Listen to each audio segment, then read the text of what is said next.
Guys, for today's video, nandito ngayon tayo sa kagubatan ng Karanglan. O hindi kaya sa kabundukan ng Karanglan. Ayan o. Dito tayo sa kabundukan niya ng Karanglan. Ayan yung gubat. Gubat guys. Dito tayo ngayon nag-iikot-ikot. Naghahanap ng pagtuol kung meron.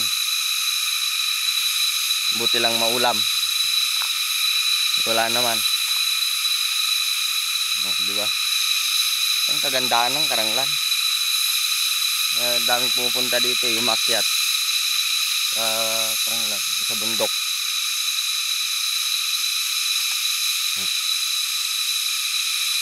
Walang mga bahay dyan guys, puro gubat lahat yan, puro napapaikutan tayo ng bundok. O diba? Ayan. Puro bundok, gubat. Ayun, naghanap tayo ng maulam. Walang maulam guys. Bagong lang naulam namin kanina. Kaya ingay ng mga kwan guys, ng mga andidate. Doon sila sa loob ng gubat. Kaya ingay nila. Punta tayo dun sa pinagtutulugan namin. Napakita namin sa inyo yung pinagtutulugan namin. Kung gaano kaganda. Naka-tiles. Charot. Tara, tignan natin. O, diba? Dito na tayo sa loob ng gubat ngayon guys. Malapit na tayo sa kampo natin. Masakit yung aking paa. Kapag napilay yata ako.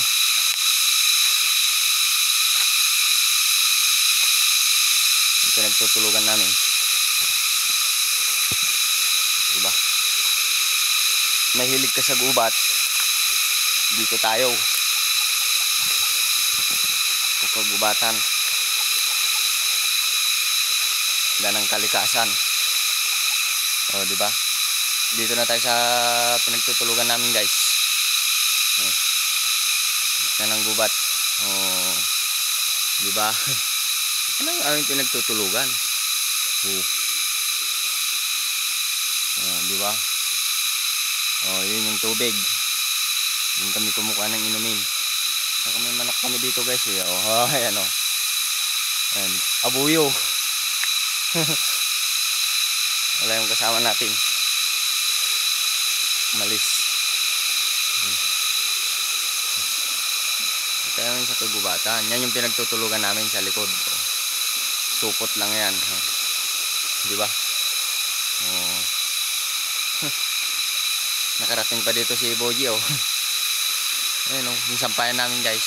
Mga damit. Saka yun yung ilog. Yung kami nag-iigib. Yung kami uminom. Saka yung kalan namin. Ayan oh. Bye bye na guys. Bye.